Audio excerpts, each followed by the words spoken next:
Note 2 पे reserve surplus, बच्चों note 2 में रिजर्व सरप्लस है, सिक्योरिटी प्रीमियम रिजर्व 0 से 10,000 हो गया, security premium reserve, security premium reserve 0 से 10,000 हो गया, raising of security premium reserve, raising of security premium reserve, raising of security premium reserve, raising of security premium reserve, financing activity, security premium बढ़ रहा है, जितना सिक्योरिटी प्रीमियम बढ़ गया, raising of security premium reserve is a finance activity, raising of security premium reserve is a finance activity, raising of security premium reserve is a raising of security premium reserve is a finance activity, raising of security premium reserve is a finance activity, raising of security premium reserve is a next. General reserve 1 20 से 1 50 हो गया, general reserve 1 20 से 1 50 हो गया, general reserve 1 20 से 1 50 हो गया। जो नोट 1 में tax dividend reserve and extra ordinary item आते हैं, नोट 1 में tax dividend reserve and extra ordinary item आते हैं, तो जनरल रिजर्व बताना, जो जनरल रिजर्व कितना हो रहा है, जनरल रिजर्व में इंक्रीज 30, जनरल रिजर्व में इंक्रीज 30 हो रहा है, जनरल रिजर्व में increase tax dividend reserve and extra ordinary item या नोट 1 में आते हैं। अगला प्रॉफिट लॉस नेगेटिव 140 से पॉजिटिव 150 हो गया, नेगेटिव 140 से पॉजिटिव 150 हो गया, तो इसे बोलेंगे profit transfer to balance sheet, इसे बोलेंगे जो profit transfer to balance sheet, profit transfer to balance sheet 290, profit transfer to balance sheet 290, profit transfer to balance sheet 2 negative 140 से कितना हो गया 150 पॉजिटिव हो गया 290, profit transfer to balance sheet 290, सबको समझ आ गया। नेक्स्ट कहां तक पहुंच गए बच्चों,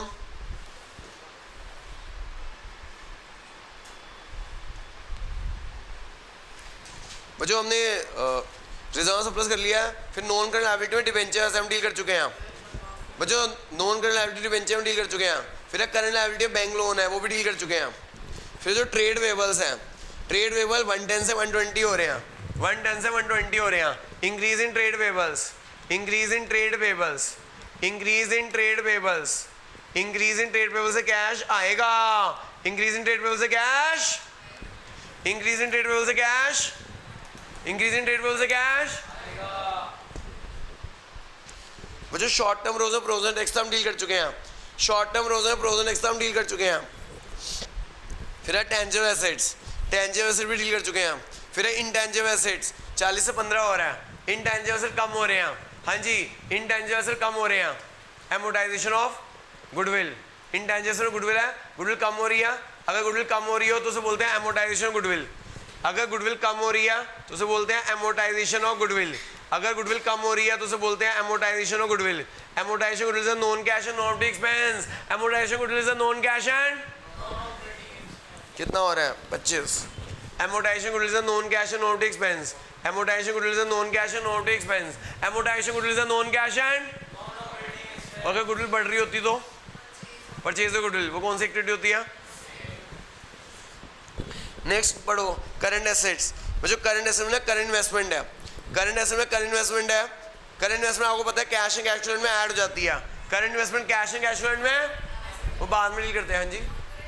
अच्छा नॉन करंट रह गई बच्चों, नॉन करंट रह गई, नॉन करंट इन्वेस्टमेंट रह गई 80 से 125 होगी non current investment, non current investment रह गई, purchase of non current investments, purchase of investment is investing activity, investment बढ़ रही है, अगर इन्वेस्टमेंट बढ़ रही है तो इन्वेस्टिग्यूटी कैश जाएगा, इन्वेस्टमेंट बढ़ रही है, purchase of investment is a investing activity, purchase of investment is a कितना है 45, purchase of investment is a investing activity cash जाएगा, purchase of investment is a investing activity cash जाएगा, purchase of investment is a investing activity cash, purchase of investment is a investing activity cash. जो current investment हम cash and cash के साथ deal करेंगे। Inventories 1 lakh से 195 हो गई, इंक्रीज इन्वेंट्री से कैश जाएगा, इंक्रीज इन्वेंट्री से कैश जाएगा, इंक्रीज इन्वेंट्री से कैश जाएगा, इंक्रीज इन्वेंट्री से कैश जाएगा, इंक्रीज इन्वेंट्री से कैश जाएगा, इंक्रीज इन्वेंट्री से कैश जाएगा। जो कैश एंड कैश आपको पता है कहाँ आते हैं, करंट इन्वेस्टमेंट के साथ ऐड हो जाएगा। नोट 1 का टोटल करना भाई कितना आ रहा है, नोट 1 का टोटल, हाँ क्या ट्रेड रिसीवेबल नो चेंज है, ट्रेड रिसीवेबल 2 लाख से 2 लाख हो रहे हैं, नो चेंज है, ट्रेड रिसीवेबल में नो चेंज, ट्रेड रिसीवेबल क्या होता है debtor and BR, no change है, 2 लाख से 2 लाख जीरो। हाँ जी नोट 1 में 290 + 45 + 30 + 30 ये आ गया जो 395, नोट 1 आ गया जो 395। हालांकि बच्चों ये इतना बड़ा क्वेश्चन था, पेपर में नहीं आएगा ये। सर इंक्रीज इन्वेंट्री 95 है, इंक्रीज इन्वेंट्री आप देखिए क्वेश्चन में 1 लाख से 195 हो रहा है। लेकिन ये क्वेश्चन करना क्यों चाहिए, इससे कंसेप्ट क्लियर होते हैं ज़्यादा से ज़्यादा। करो भाई, कितना आ गया भाई, निकालना answer. 395 plus 60 plus 20 plus 16,400 plus 3,600 plus 5,000 plus 25,000, यार अब जो 525 प्रॉफिट बिफोर वर्किकल changes. Increase in trade payable add कर दिया, इंक्रीज इन इन्वेंट्री माइनस कर दी, cash flow from operating activity 440, इसमें टैक्स पेड माइनस कर देना 35। यह आंसर आ रहा है, ऑपरेटिंग एक्टिविटी का आंसर आ रहा है 4,05,000 ए। ऑपरेटिंग एक्टिविटी का आंसर आ रहा है 4,05,000 ए। इन्वेस्टिंग का किसने निकाला है?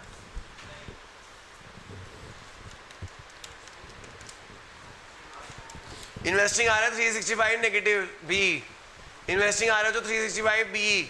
फाइनेंसिंग का निकालना जरा, कोई निकालेगा फाइनेंसिंग?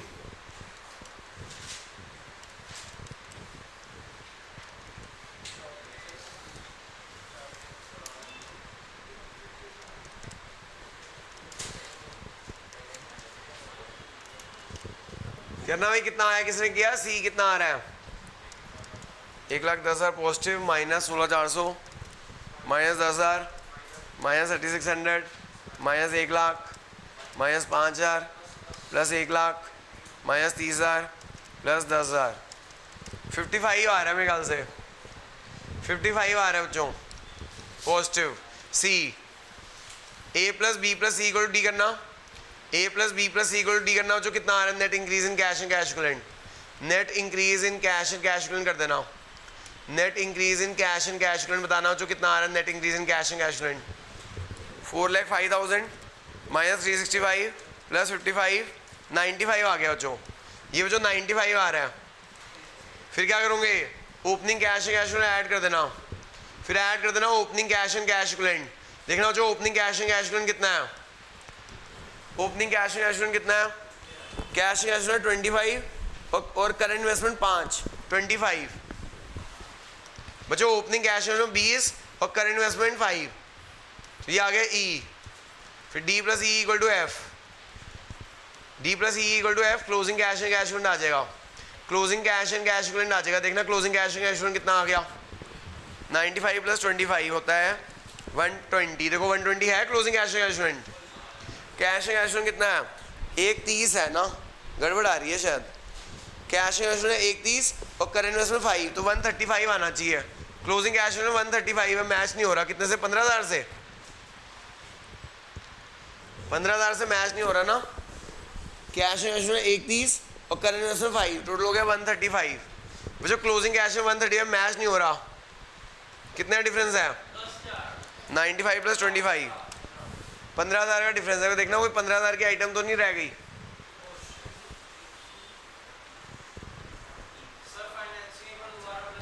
फाइनेंसिंग एक बार दोबारा करना चाहिए। 1,10 क्या यही आ रहा है? कितने का डिफरेंस है? 15,000 का। कोई 15,000 की आइटम देखना। क्यों? 95 प्लस 25 कितना होता है? 120।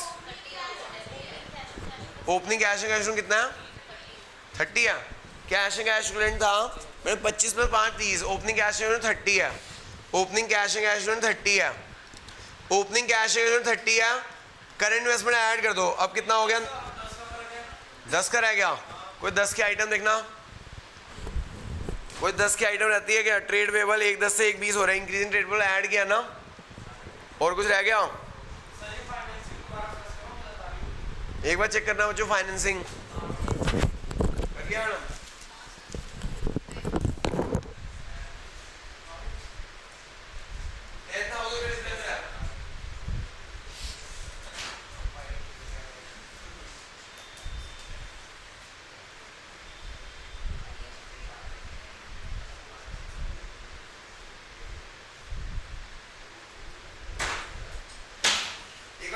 देखना मैच हो रही है कि इसकी बैलेंस शीट एक बार चेक करना तो बैलेंस शीट मैच हो रही है इसकी। इसके बाद तो फिर आपको कॉपी है मेरे पास है।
10,000 का डिफरेंस दिख रहा है आप लोगों को? सब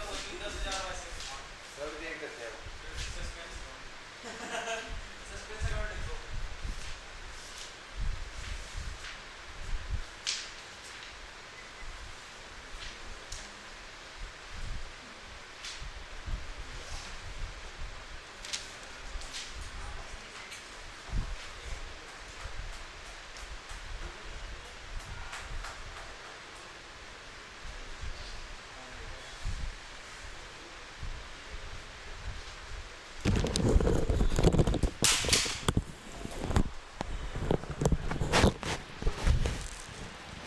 दिखाइए भाई जरा। कल मैंने ये वाला क्वेश्चन नहीं कराया, दूसरा करा दिया था। 1 मिनट रुक जाओ। हाँ जी 1 मिनट। 7.5 7.5 20,000 से 3,05,000 गलती मिल गई शायद। रिजर्व सरप्लस में गलती है। हाँ जी जो मैच नहीं हो रही ना बैलेंस शीट। कितने से डिफरेंस आ रहा है बच्चों? क्वेश्चन में गलती है। क्वेश्चन में जनरल रिजर्व कितना है? जनरल रिजर्व 1,20 से 1,50 है। हाँ मैडम और कहाँ पे गलती आ रही है?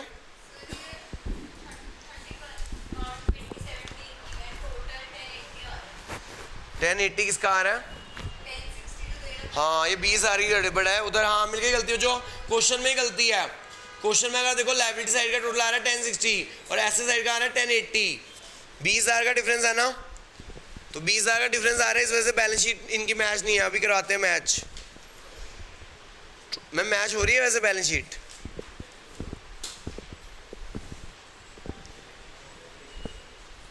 हाँ जी मिल गई गलती। ये करंट इन्वेस्टमेंट है ना, ओपनिंग 15 है मैडम। करंट इन्वेस्टमेंट ना ओपनिंग 15 है। प्रिंटिंग मिस्टेक है क्वेश्चन के अंदर। हेलो करंट इन्वेस्टमेंट ना 5 नहीं है, ओपनिंग कितनी है? 15। करेक्शन कर लो क्वेश्चन के अंदर। क्वेश्चन के अंदर करेक्शन कर लेना। करंट इन्वेस्टमेंट जो है ना ओपनिंग वाली वो 5 नहीं है 15 है। 5 नहीं है, कितना है? 15 है। वो जो करंट इन्वेस्टमेंट 5 नहीं है, कितना है? तो opening cash and cash flow कितना हो जाएगा? 40 हो जाएगी। कितनी हो जाएगी? ओपनिंग करंट इन्वेस्टमेंट 40 हो जाएगी। करेक्शन कर लेना, करेक्शन कर लेना क्वेश्चन के अंदर। क्वेश्चन के अंदर करेक्शन कर लेना। करंट इन्वेस्टमेंट 15 है, 5 नहीं है। करंट इन्वेस्टमेंट 5 नहीं है, 15 है। उसके अंदर हमने ऐड किया कैश एंड कैश फ्लो 25, तो ये हो जाएगा 40। अब ये मैच हो गई। क्वेश्चन में मिसप्रिंट हो रखा था, 15 था वो 5 लिखा हुआ था, 1 मिसप्रिंट हो रखा था लिखना। मैच हो गई जी sir. Opening only, opening current investment 15 है, तो ओपनिंग 15 है और कैश में 25 है, टोटल हो गया 40। मिसप्रिंट हो रखा था, ठीक है जी। क्वेश्चन के अंदर मिसप्रिंट है, 5 नहीं है 15 है वो, ठीक है जी। मैच हो गई। ओके बैलेंस शीट मैच है मैडम, बैलेंस शीट मैच हो जाएगी। अब हाँ जी आगे चलते हैं जी। अब बच्चों ये ना क्वेश्चन हो गया, थ्योरी करवानी है मेरे को थोड़ी। कौन क्या करानी है? पेपर में ना 8 नंबर का क्वेश्चन आता है, 6 नंबर का न्यूमेरिकल और 2 नंबर की थ्योरी, 1 मार्कर की। मैंने एक थ्योरी का क्वेश्चन पहले भी लिखवाया था, पहले मैंने लिखवा चुका हूँ। What is cash flow statement, what is cash flow operating activity, what is cash flow investing activity, what is cash flow financing activity. ये क्वेश्चन तो 1 नंबर में आ सकते हैं। इसके अलावा मैं लिखवाया था कि किन किन चीज़ों से नो फ्लो ऑफ कैश होता है, किन किन चीज़ों से लिखवाया था ना ये क्वेश्चन। अब लिखो जो देखो जो 2 तरह की कंपनीज होती हैं, 2 तरह की कंपनीज होती हैं। एक होती है फाइनेंस कंपनी, एक होती है फाइनेंस कंपनी और एक क्या होती है? एक होती है फाइनेंस कंपनी और एक होती है नॉन फाइनेंस कंपनी। एक होती है फाइनेंस कंपनीज और एक होती है नॉन फाइनेंस कंपनी। एक होती है फाइनेंस कंपनी और एक होती है नॉन फाइनेंस कंपनी। 2 तरह की कंपनीज होती है, एक होती है फाइनेंस कंपनी, एक होती है नॉन फाइनेंस कंपनी। एक होती है फाइनेंस कंपनी और एक क्या होती है? नॉन। बच्चों नॉन, अगर क्वेश्चन साइलेंट हो, अगर क्वेश्चन साइलेंट हो तो कैश फ्लो किसकी बना रहे होते हैं हम? नॉन फाइनेंस कंपनी की बना रहे होते हैं। अगर क्वेश्चन साइलेंट हो तो कैश फ्लो किसकी बना रहे होते हैं हम? नॉन फाइनेंस कंपनी की बना रहे होते हैं। बच्चों नॉन फाइनेंस कंपनी में आ जाती है मैन्युफैक्चरिंग कंपनी आ जाती है और सर्विस कंपनी आ जाती है। इसके अंदर मैन्युफैक्चरिंग आ जाती है कंपनीज और सर्विस कंपनी आ जाती है। बच्चों फाइनेंस कंपनी में क्या आती है? इन्वेस्टमेंट कंपनी आ जाती है। इन्वेस्टमेंट कंपनी आ जाती है जो इन्वेस्ट करती है, और लोन कंपनीज आ जाती है जो लोगों को लोन देती है। आप मेरे 2nd फ्लोर पे आते हो, दोनों लोन कंपनीज भी और इन्वेस्टमेंट कंपनी मेरे फ्लोर पे है। बता सकते हो कहाँ? एक तो ये जो है आपका मुथूट फाइनेंस कंपनी ये लोन देती है गोल्ड के अगेंस्ट। राइट हैंड साइड पर, लेफ्ट हैंड साइड पे क्या है, एसएमपी सिक्योरिटी है, देखना लिफ्ट के साथ, तो लिफ्ट के साथ एसएमपी सिक्योरिटीज़ है, वो इन्वेस्टमेंट करती है शेयर्स और डिबेंचर्स में। क्या करती है? ठीक है जी, इसलिए तो म्यूचुअल फंड भी लिख लेना ब्रैकेट में। म्यूचुअल फंड भी इन्वेस्टमेंट कंपनीज ही होती हैं, म्यूचुअल फंड भी इन्वेस्टमेंट कंपनीज ही होती हैं, म्यूचुअल फंड भी इन्वेस्टमेंट कंपनी होती है। क्वेश्चन साइलेंट होता है भैया, non finance company cash flow बनानी होती है। थ्योरी आती है फाइनेंस कंपनी के ऊपर, थ्योरी आती है। देखो जो हमने ना इनडायरेक्ट मेथड किया था, क्या किया था, कैश फ्लो स्टेटमेंट में कैश फ्लो ऑपरेटिंग एक्टिविटी किया था। इनडायरेक्ट मेथड किसका किया था? नॉन फाइनेंस कंपनी का। मैंने कहा था डायरेक्ट मेथड की थ्योरी आती है। डायरेक्ट मेथड की क्या आती है? थ्योरी। आप बताओ जो ये देखिएगा, मैं करा रहा हूँ फाइनेंस कंपनी की cash flow from operating activity में क्या क्या आता है। फाइनेंस कंपनी का cash flow from operating activity में क्या क्या आता है। फाइनेंस कंपनी का, फाइनेंस कंपनी में cash flow from operating activity में क्या क्या आता है। फाइनेंस कंपनी में cash flow from operating activity में क्या क्या आता है। फाइनेंस कंपनी में cash flow from operating activity में क्या क्या आता है। फाइनेंस कंपनी की cash flow from operating activity में क्या क्या आता है, बताओ भाई। कैश फ्लो ऑपरेटिंग एक्टिविटी में फाइनेंस कंपनी का क्या क्या आता है। ये लोग क्या करते हैं, लोगों को लोन देते हैं, ये लोगों को लोन देते हैं, तो लोन एडवांस करना, ये लोगों को लोन देते हैं, इनसे कैश आता है, लोन एडवांस की रीपेमेंट आती है, लोन एडवांस की रीपेमेंट आती है। ये भी जो ऑपरेटिंग एक्टिविटी होता है फाइनेंस कंपनी के लिए। ये सिक्योरिटी, शेयर्स डिबेंचर, सिक्योरिटी बोलते हैं शेयर्स डिबेंचर को। ये सिक्योरिटीज खरीदते बेचते हैं, ये लोग सिक्योरिटी खरीदते बेचते हैं, इससे कैश जाता है, सेल और सिक्योरिटी से कैश आता है। बच्चों इनको ना इन सिक्योरिटी पे इंटरेस्ट, डिविडेंड और रेंट भी मिलता है।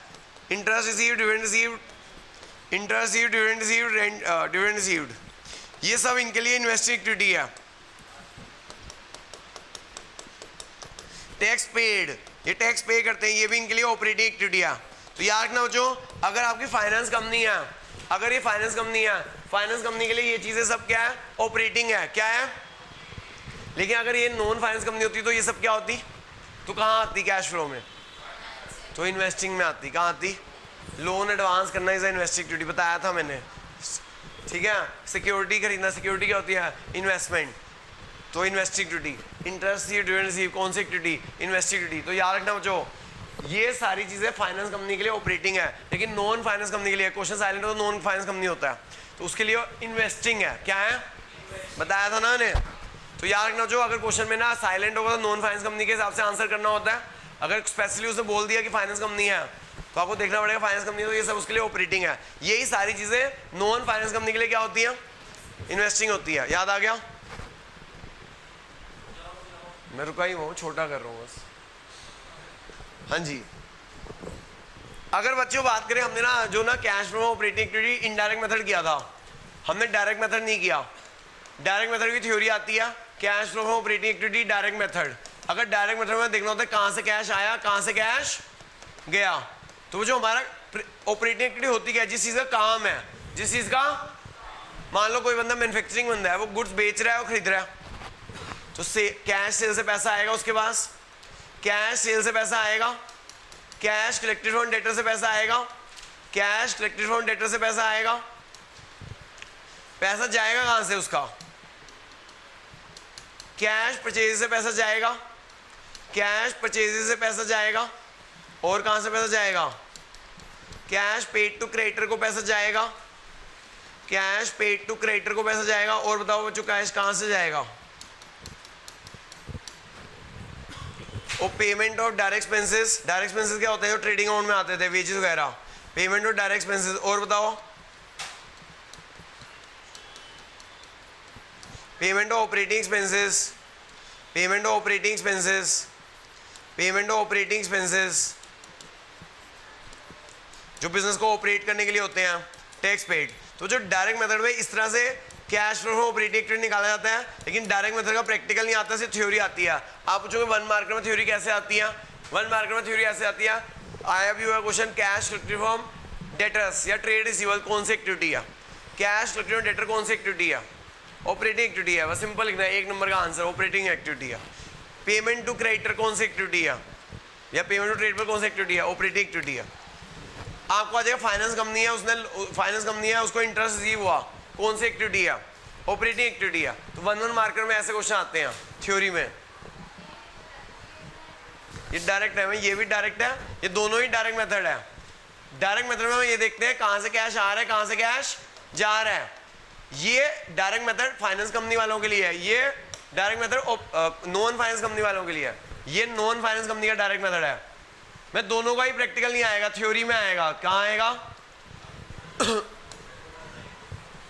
इनडायरेक्ट मेथड, इनडायरेक्ट मेथड कहां आएगा? इनडायरेक्ट मेथड का प्रैक्टिकल आएगा। इनडायरेक्ट मेथड क्या क्या आएगा, जल्दी से नोट करो।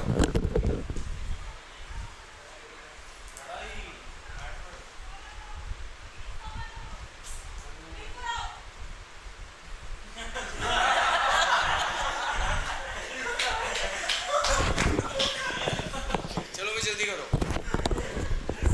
हाँ भाई हो गया सर। थ्योरी यही आती है, मैं बता दूं 1-1 मार्कर में थ्योरी कैसे आएगी।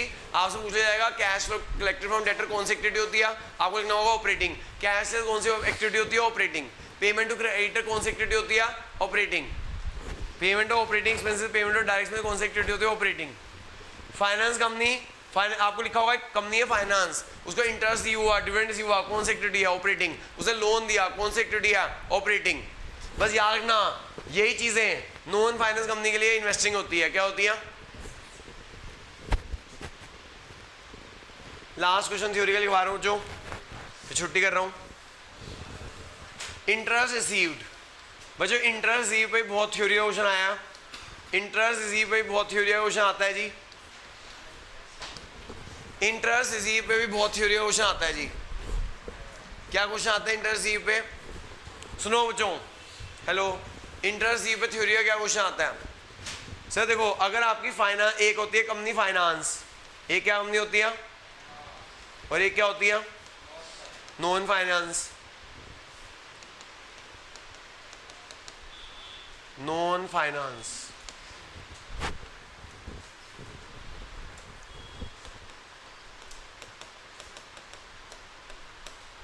जो फाइनेंस कंपनी होती है ना, उनके लिए इंटरेस्ट रिसीव क्या है, ऑपरेटिंग एक्टिविटी है।